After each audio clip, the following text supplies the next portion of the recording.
नमस्कार दोस्तों, welcome to my channel फंडा फॉर ऑल। इस वीडियो में हम ईडियम्स एंड फ्रेजेस करेंगे, तो इस वीडियो को एंड तक देखिए। जो ईडियम्स बार बार पूछे गए एग्ज़ाम में, उन 50 ईडियम्स के साथ मैं आया हूँ, तो इस वीडियो को एंड तक ज़रूर देखिएगा, लाइक करना मत भूलिएगा।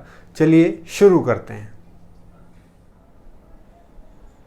पहला ईडियम है एरो इन द क्विवर।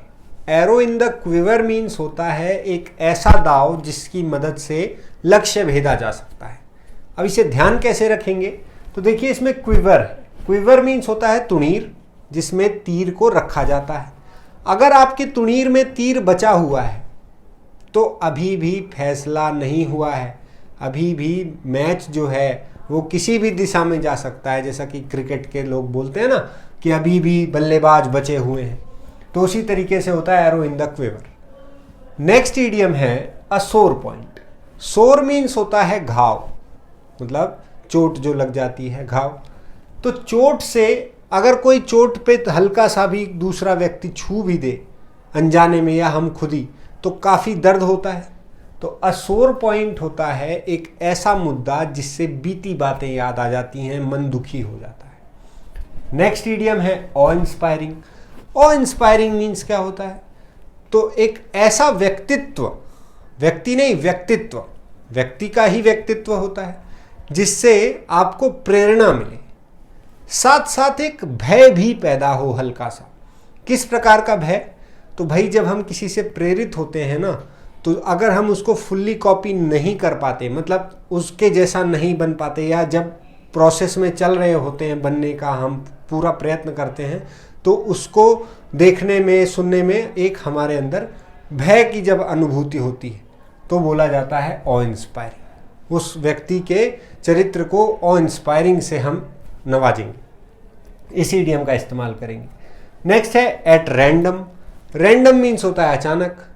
तो भाई ये तो बिल्कुल सीधा साधा है कि कोई चीज़ जब अचानक से हो जाए, जिसका कोई प्लानिंग ना हो, पता ना हो।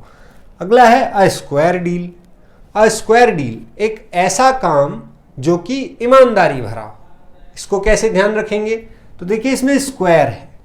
स्क्वायर कितना ईमानदार होता है ना, भाई चारों तरफ से बराबर होता है, चारों कोण बराबर होते हैं, चारों भुजाएं बराबर होती हैं। तो स्क्वायर डील, स्क्वायर से ही याद रखना है कि जो ईमानदारी भरा काम। अगला आइडियम है अ पेनेलप्स वेब। ये एक ऐसा वेब है, जाल है, जो कि कभी खत्म ही नहीं होता। जैसे कि गरीबी। गरीबी, कोई गरीब है, मतलब अगर आज की डेट में कोई गरीब है जो कि 1 लाख से उसकी सालाना इनकम कम है, तो वो परिवार गरीब है। लेकिन मान लीजिए कल को नौकरी वोकरी लग गई, तैयारी व्यारी करके अच्छी, पैसा अच्छा आने लग गया, फिर क्या होगा, फिर वो अपनी गरीबी अलग प्रकार से देखेगा। कैसे, तो वहाँ वो फिर अपने आप को रिलेट करके गरीबी ढूंढेगा कि भाई अभी तो हमारे पास कार नहीं है, पड़ोसी के पास तो फलाना वाली कार है। तो अब पेनेलप्स वेब वैसी समस्या है जो कभी खत्म नहीं होती।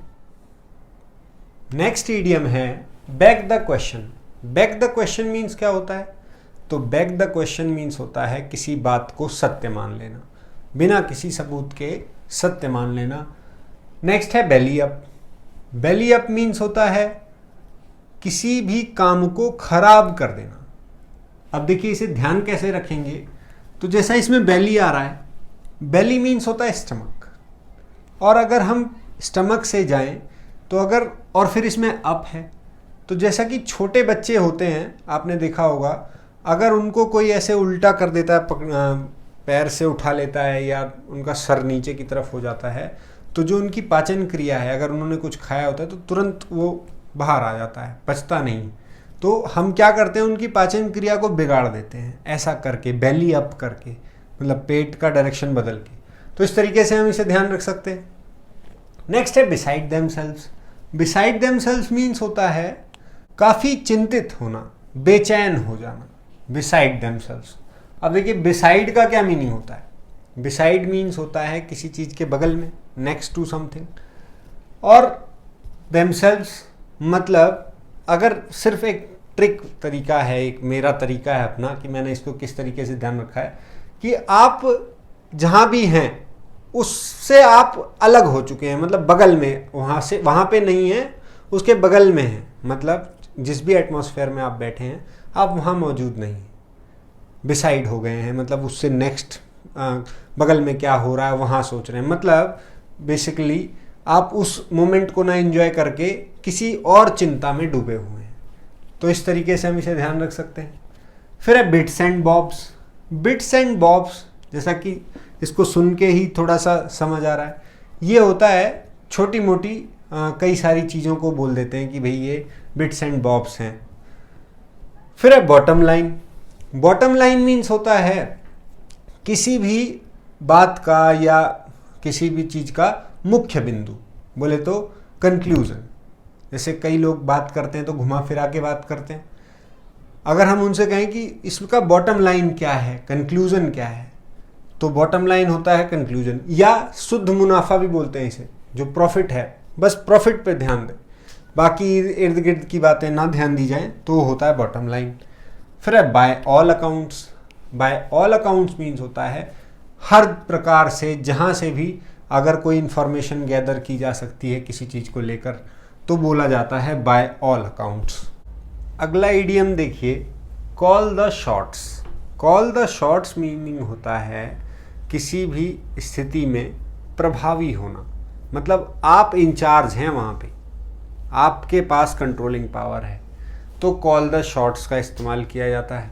इसको ध्यान कैसे रखें, अगर कोई ट्रिक बनाए हम, तो देखिए शॉट्स हैं, इससे बस एक छोटा सा आइडिया ये रखना है, और फिर कॉल का भी है इसमें वर्ड जो है, तो कोई चीज़ किस प्रकार, मतलब क्या शॉट खेलना है वहाँ पे, क्या पैतरा अपनाना है, ये आप निर्णय ले रहे हैं, कॉल कर रहे हैं।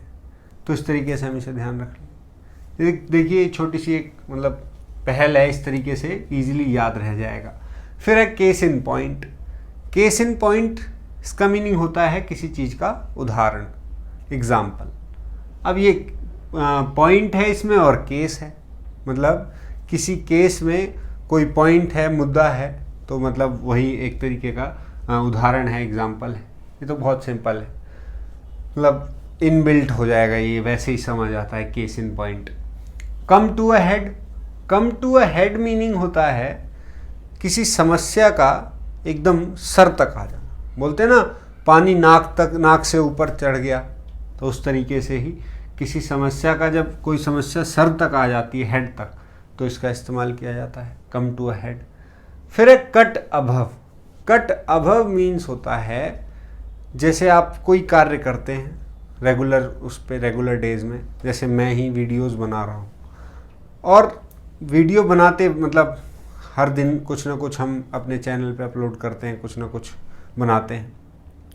एक ऐसा समय आए कि हमारा जो वीडियो है वो आप लोगों को अच्छा लगने लगे, या ट्रेंडिंग में चलने लगे। ट्रेंडिंग बोले तो मतलब जो अभी की स्थिति है, 10-15 व्यू आ रहे हैं, उसकी जगह 100 व्यूज़ आ जाएं किसी वीडियो पे, या 5000 व्यू आ जाएं, तो वो जो वीडियो होगी वो बाकियों के मुकाबले कट अबव वीडियो होगी, मतलब बाकियों के मुकाबले अच्छी होगी। तो और ऑप्शन से जब कोई चीज़ बेहतर होती है तो हम इसका मतलब कट अबव का यही मीनिंग होता है, जब वो बाकी ऑप्शन से अच्छा हो। फिर है cut to the quick.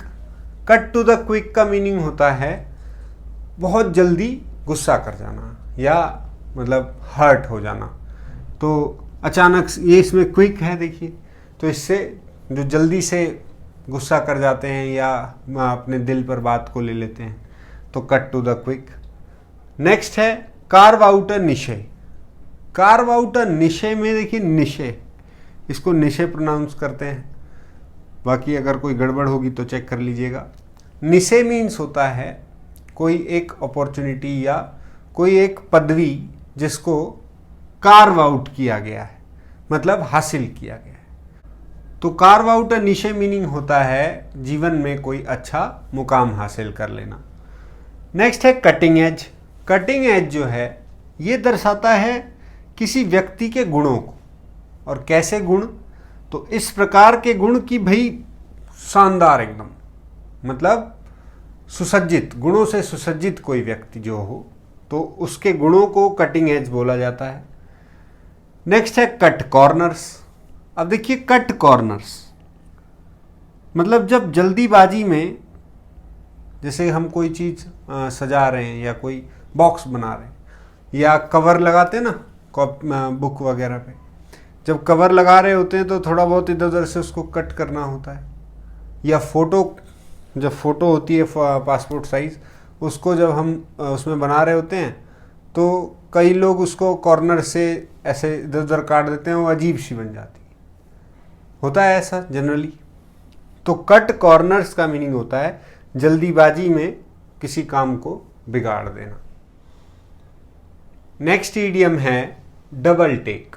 Double take means होता है किसी बात को सुनकर एकदम से प्रतिक्रिया देने में अचंभित हो जाना या देरी होना। कैसे? क्योंकि ऐसी कोई बात आपने पहले सुनी ही नहीं, तो एक तरीके का जो रिएक्शन होता है ना, मिक्स्ड रिएक्शन, कि भाई क्या हो गया, कैसे ऐसा हुआ, तो वो होता है डबल टेक। नेक्स्ट है die is cast. Die is cast का मीनिंग होता है कि कोई फैसला जो है वो एक तरीके से लिया जा चुका है, अब उसमें कोई बदलाव नहीं हो सकता। इसको ध्यान कैसे रखेंगे? तो कास्ट मीनिंग जाने अगर, तो कास्ट का मीनिंग होता है थ्रो, फेंकना, कास्ट का एक मीनिंग होता है। और डाई जो है ये डाइस का सिंगुलर फॉर्म है। जैसे डाइस होता है ना क्यूबिकल शेप, जिसमें 6 फेसेस होते हैं, उसको जब हम फेंकते हैं तो क्या आने वाला है, इसका जो मीनिंग होता है कि भाई फैसला लिया जा चुका है, उसमें अब कोई चेंज नहीं हो सकता। तो जब डाइस जो है वो फेंका जा चुका होता है तो क्या आने वाला ये भी नहीं पता, तो इसमें भविष्य में क्या होने वाला होता है वो भी नहीं पता होता। नेक्स्ट है डेड राइट। डेड राइट का मीनिंग होता है बिल्कुल सत्य, अकाट्य सत्य, जिसे काटा नहीं जा सकता, ऐसा सत्य। डेड राइट, जैसे मृत्यु एक सत्य है उसी प्रकार डेड राइट। फिर है derring do. Derring do means होता है साहस, ब्रेवरी। तो डेयरिंग से इसको हम ध्यान रख सकते हैं, डेयरिंग डू को। नेक्स्ट है ड्रॉप नेम्स। ड्रॉप नेम्स का मीनिंग होता है बड़े लोगों का नाम लेकर किसी को प्रेरित करना, जैसा कि सुभाष चंद्र बोस या भगत सिंह, इन लोगों के नाम लेकर हम में अलग सी एक प्रेरणा जागृत होती है। तो ड्रॉप नेम्स का मीनिंग हुआ बड़े लोगों का नाम लेकर प्रेरित करना। फिर है down to the wire. Down to the wire का मीनिंग होता है कि भाई आखिर तक विजेता का पता ही नहीं चला। जैसे आपने देखा होगा कई मैचेस होते हैं जिसमें कौन सी टीम जीतने वाली है उसका पता ही नहीं होता, क्योंकि दोनों कॉम्पिटिटर बराबर खेल रहे होते हैं, बराबर लड़ रहे होते हैं। तो ये है down to the wire. Next है ड्राइव होम। ड्राइव होम का मीनिंग होता है किसी को समझा बुझाकर वापस गृह वापसी, मतलब घर की तरफ लाना। मतलब कोई बिगड़ गया है, कहीं इधर उधर जा रहा है, तो उसको ड्राइव होम, समझाना। फिर drink life to the lees, मतलब जीवन का भरपूर आनंद उठाना। लीज जो है ये निचला हिस्सा होता है किसी बोतल का, या मतलब जैसे वाइन की बोतल होती है तो उसका जो निचला हिस्सा होता है उसे, या बैरल का जो निचला हिस्सा होता है उसे लीज बोलते हैं। तो वहाँ तक आपने ड्रिंक किया, मतलब आपने समय का, जीवन का भरपूर आनंद उठाया है। नेक्स्ट इडियम है इवन कील। इवन कील का मीनिंग होता है कंपोज्ड या बैलेंस्ड। मतलब देखिए इसमें कील है, पहले कील को जान लें।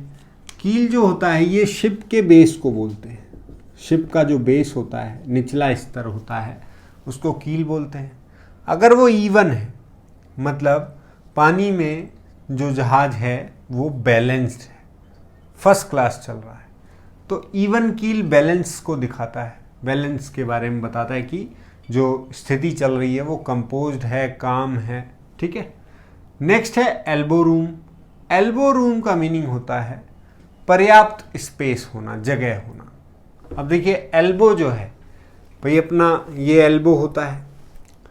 अगर आप किसी कंपार्टमेंट में खड़े हैं, मतलब किसी छोटे से कॉम्पैक्ट स्पेस में, और वहाँ एल्बो मूव करने में प्रॉब्लम होगी, तो आप वहाँ अपना जो भी फंक्शनिंग है ईजिली नहीं कर सकते। तो एल्बो रूम मतलब इतना रूम में इतना स्पेस तो होना चाहिए कि आप अपनी एल्बो को ईजिली वहाँ मूव कर सकें। तो उससे हम इसे ध्यान रखेंगे कि एल्बो रूम का मीनिंग होता है पर्याप्त जगह होना। नेक्स्ट है इनफ रोप। इनफ रोप का मीनिंग होता है पूरी आज़ादी होना, मतलब जो भी फैसले लेने हैं आपको वो आप अपनी इच्छा अनुसार ले पा रहे हैं। पूरा सपोर्ट होना, फुल आज़ादी होना, इनफ रोप। जितनी रस्सी चाहिए ले जाओ, इस्तेमाल करो, मस्त। नेक्स्ट है ईट हम्बल पाई। हम्बल पाई, अब देखिए ये हम्बल है, इसमें मतलब आपको जो भी आपने किया है उसके लिए प्रायश्चित होना, मतलब आपने जो भी गलत काम किया उसके लिए एक तरीके से क्षमा मांगना, उसके लिए शर्मिंदा होना, और मतलब उसको बैलेंस करने के लिए जो भी करना पड़ता है। ईट हम्बल पाई, जैसे हम थोड़ा बहुत दिखाते हैं ना, जैसे पेपर में मार्क्स कम आ जाते हैं यूनिट टेस्ट में, और फिर मम्मी पापा जाते हैं, पता चलता है यहाँ पे तो मार्क्स बहुत कम है, फिर हम आके 2 दिन खूब पढ़ते हैं, तो वो होता है ईट हम्बल पाई। हम उन्हें दिखा रहे होते हैं वैसे तो, बट जनरली वहाँ नहीं होता। ईट हम्बल पाई और अपने डेली लाइफ में होता है जब हम कुछ गलत कर देते हैं तो माफ़ी के टर्म्स में। नेक्स्ट है and in a fiasco. Fiasco means होता है फेलियर, मतलब एंड इन अ फेलियर, कोई चीज़ मतलब उससे आपको कोई फल नहीं मिला, असफल हो गई, and in a fiasco. Next है fair crack of the whip. Whip means होता है कोड़े, जो कोड़े का इस्तेमाल होता है ना वो होता है whip. Fair crack, fair crack का मीनिंग हो गया, इसमें देखिए फेयर है तो फेयरनेस झलकेगी यहाँ पे, मतलब कोड़े जो मिल रहे हैं आपको वो सभी को बराबर मिल रहे हैं, यानी समान अवसर की प्राप्ति होना। ऐसा नहीं कि किसी को 10 कोड़े लगे, किसी को 5 ही मिल रहे हैं, तो वो तो नाइंसाफ़ी हुई। तो fair crack of the whip दिखाता है समान अवसर को। नेक्स्ट है fall into line. Fall into line, ये जो बच्चे असेंबली में जाते हैं उनको सुनने को मिलता होगा, फॉल इनटू लाइन, या परेड वगैरह में, मतलब लाइन में आ जाओ, या बोले तो अनुशासित हो जाओ, मतलब जैसे भीड़ हो रखी है असेंबली में, तो ये जो पीटी टीचर होते हैं इसका ज़्यादा इस्तेमाल करते हैं ताकि बच्चे लाइन में हो जाएं और असेंबली अच्छे से तैयार हो जाए। तो फॉल इनटू लाइन का मीनिंग होता है अनुशासित हो जाना। अगला इडियम है fit the bill. Fit the bill का मीनिंग होता है किसी कंडीशन में फिट बैठना, मतलब सूटेबल होना।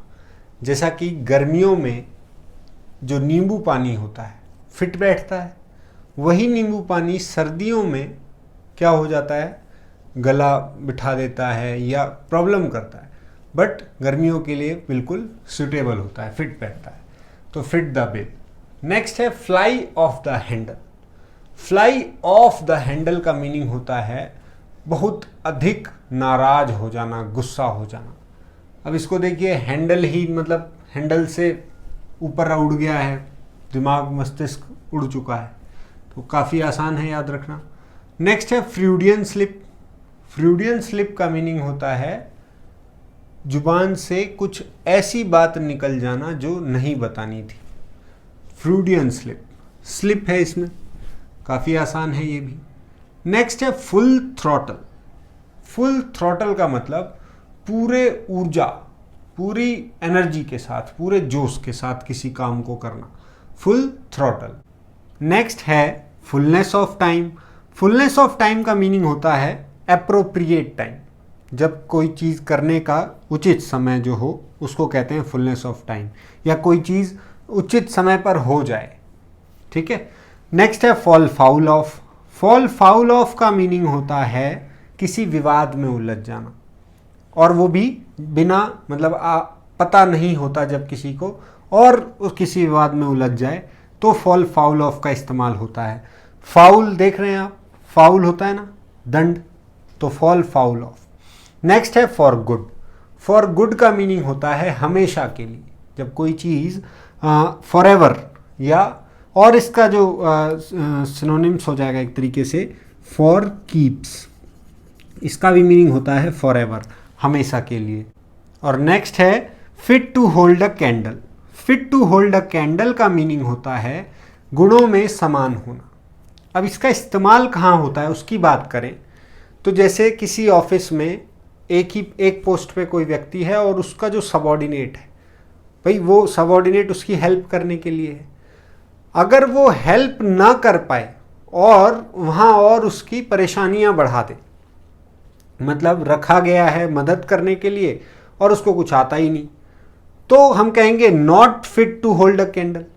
और अगर उसके गुण जो हैं समान हैं, मैच कर रहे हैं, मतलब नॉलेज जो है बेसिकली वो मैच कर रही है, तो वो उसको हेल्प कर पा रहा है। जब हेल्प कर पा रहा है तो कहते हैं fit to hold a candle. Next idiom है गेट विंड ऑफ।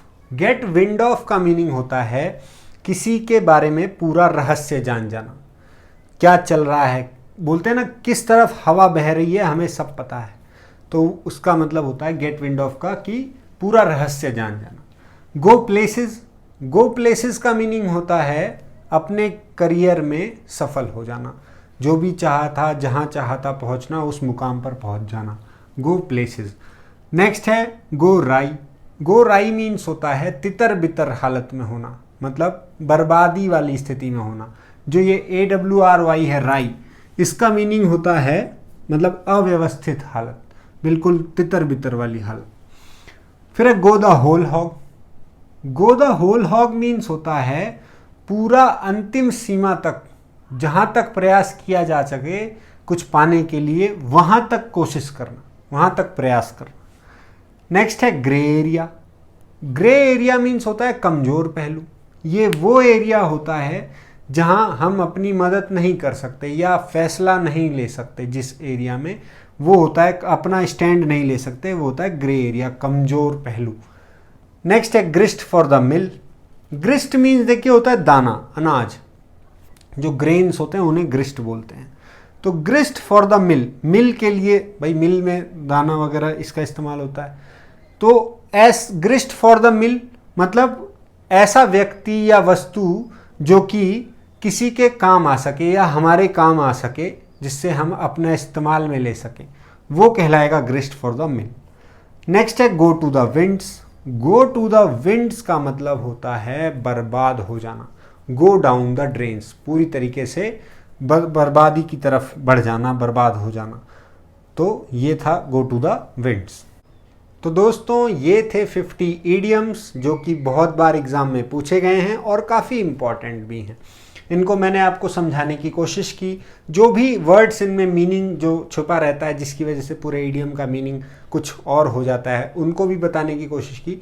सभी ईडियम्स को आपने लगता है कि साथ साथ ही याद कर लिया होगा। अगर नहीं याद हुआ है तो इस वीडियो को बार बार देखिए, रिवाइज कीजिए, नोट्स बनाइए। मिलते हैं नेक्स्ट वीडियो में, तब तक के लिए धन्यवाद।